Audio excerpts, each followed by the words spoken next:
सर्वप्रथम सर्वांना नवरात्रीच्या हार्दिक शुभेच्छा. शारदीय नवरात्र हा दुर्गा मातेचा उत्सव असून तो हिंदू धर्माचा एक सर्वात प्रमुख असा सण आहे. तर नवरात्रमध्ये अनवाणी चालण्यामागे धार्मिक आणि वैज्ञानिक दोन्ही प्रकारची कारणे आहेत.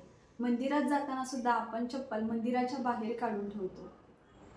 चपलेबरोबर मनाला चिकटलेले विकारही त्याबरोबर मंदिराच्या पायऱ्याशी बाहेर राहावेत हा त्यामागचा प्रमुख हेतू असतो. त्याचबरोबर आपल्या चपलीमुळे मंदिरामध्ये घाण होणे ही सुद्धा एक सद्भावना असते. तिथल्या वातावरणाशी समरस होताना अनवाणी पायात चालण्याचा सुद्धा एक आनंद मनाला मिळत असतो. एवढंच नाही तर त्याचा आपल्याला फायदा सुद्धा होत असतो. आपल्या पायाचे तळवे अतिशय संवेदनशील आहेत आणि आपल्या शरीराचे ॲक्युपंक्चर पॉईंट्स आपल्या तळव्याला आहेत. अनवाणी चालल्यामुळे जमिनीची विद्युत शक्ती आपल्या शरीरामध्ये प्रवेश करते. अनेक प्रकारच्या आजारातून आपण दूर होतो. रक्तसंक्रमण सुधारते. अनेक प्रकारच्या आजारापासून आपण दूर होतो.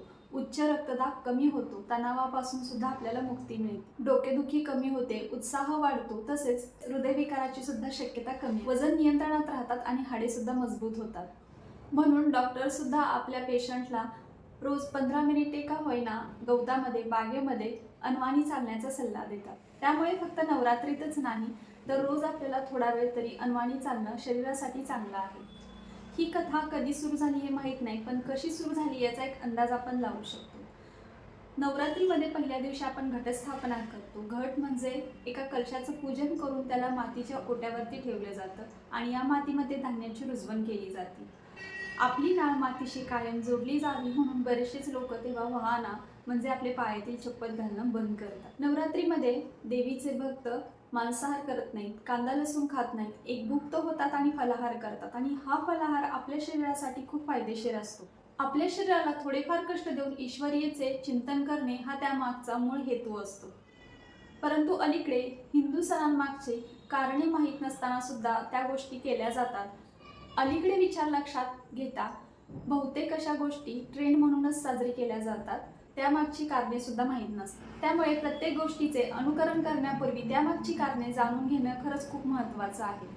नवरात्रीमधील देवींची नावं सुद्धा वेगवेगळी आहेत. जसे की शैलपुत्री, ब्रह्मचारिणी, चंद्रघंटा, कुष्मांडा, कात्यायनी, स्कंदमाता, कालरात्री, महागौरी. जो पहिला दिवस शैलपुत्री म्हणून आहे तो शैलपुत्री ही माता पार्वतीशी अवताराशी संबंधित आहे.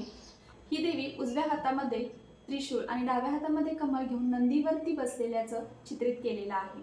नवरात्र हा ऋतू परिवर्तनाचा काळ आहे. नवा उत्साह, नवी उमेद, नवीन शक्ती निर्माण होत असते. सृष्टीतील परिवर्तन हा या शक्तीचाच खेळ आहे. ब्रह्मचर्य, संयम, उपासना केल्याने आपल्या शरीरातील रोगप्रतिकारक शक्ती वाढत असते. नवरात्र उत्सवातील साड्यांचे रंग ही एक नवीन कल्पना आताच सुरू झालेली आहे.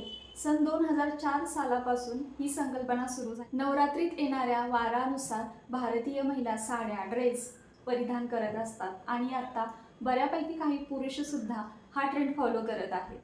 एवढंच नाही तर बऱ्याच ठिकाणी म्हणजे सगळीकडेच देवीच्या मूर्तींना सुद्धा वारानुसार साड्या नेसवल्या जातात.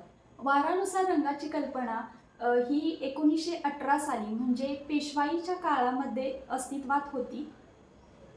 त्या काळी रविवार म्हणजे सूर्याचा दिवस म्हणून नारंगी रंग असायचा, सोमवार म्हणजे चंद्र म्हणून पांढरा रंग असायचा, मंगळवार म्हणजे लाल, बुधवार म्हणजे हिरवा असे वारानुसार ग्रहांचे रंग ठरवले जात होते.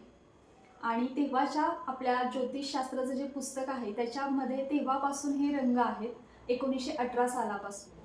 फार वर्षापूर्वी पुण्यामध्ये फक्त 3 ठिकाणी नवरात्र साजरी केला जायचा. तांबडी जोगेश्वरी, पिवळी जोगेश्वरी आणि चतुर्श्रुंगी. पण आत्ता 2022-23 पर्यंत जवळजवळ 350 पेक्षा जास्त ठिकाणी नवरात्र साजरा केला जातो. प्रत्येक राज्यानुसार नवरात्र साजरी करण्याची परंपरा वेगळी आहे. जसे की गरबा हा गुजरातमध्ये केला जातो आणि महाराष्ट्राची परंपरा म्हणाल तर नवरात्रमध्ये भोंडला साजरी करण्याची आहे. हत्तीचे चित्र काढून मध्ये ते ठेवून त्याच्या भोवती गोल करून स्त्रिया गाणी म्हणायची आणि गुजरातमध्ये गरबा खेळला जायचा. गरबा म्हणजे जनन क्षमता, स्त्रीत्वाचा सन्मान, मातृदेवींची पूजा करणे, मातृदेवींचा सन्मान करणे. जसं आपण नवरात्रमध्ये 9 रंगांना महत्त्व देतो, वारानुसार ते कपडे परिधान करतो, हे आपण नियमितच्या जीवनामध्ये सुद्धा करू शकतो. त्याचा खूप चांगला प्रभाव पडतो. त्याहीपेक्षा महत्त्वाचं आहे की आपल्या आहारामध्ये सुद्धा वेगवेगळ्या रंगांच्या भाज्या आणि फळे असणं महत्त्वाचं आहे. तेव्हाच आपल्या शरीराची प्रतिकारशक्ती वाढते, आपलं आयुष्यसुद्धा वाढतं. आणि असा छोटासाच आजचा ब्लॉग होता, माहिती होती जी मी खूप कमी प्रमाणामध्ये कलेक्ट करून तुम्हाला सांगितलेली आहे. आय होप तुम्हाला आजचा ब्लॉग आवडला असेल. तुम्हा सर्वांना पुन्हा एकदा नवरात्रीच्या खूप खूप शुभेच्छा.